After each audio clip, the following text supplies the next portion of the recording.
It's one of the most iconic parts of Calgary's skyline, the Canada Olympic Park ski jumps. But it could no longer be at the City of Calgary's arsenal when it comes to bidding for the 2026 Olympic Games. Officials have announced they'll be dismantling it by the fall. Essentially it comes down to money. It costs about $500,000 a year to run these facilities.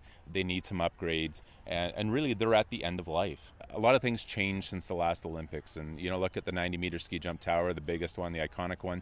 2 years after the Olympics, it became obsolete. The style of jumping, the quality of the athlete, the quality of equipment changed drastically. So, at this point, we kind of often joke that they'd be jumping onto the highway from here. So really it doesn't make a lot of sense from a sport perspective either.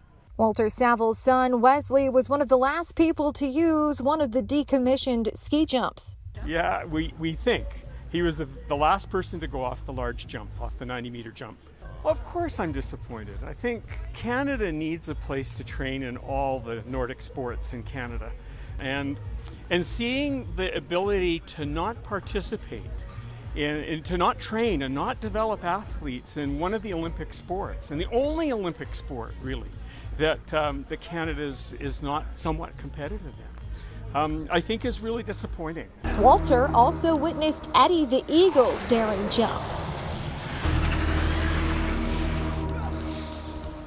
I was involved in ski jumping in '88. I was actually just a ski patroller working at ski jumping in 1988. But we got our son involved in it because we thought it was a sport that built courage. It built the ability to be aware of your body. This is only one of 2 places in Canada equipped with Olympic-worthy ski jumps. The other is in Whistler, built for Vancouver 2010. It could open up talks further for a joint hosting gig.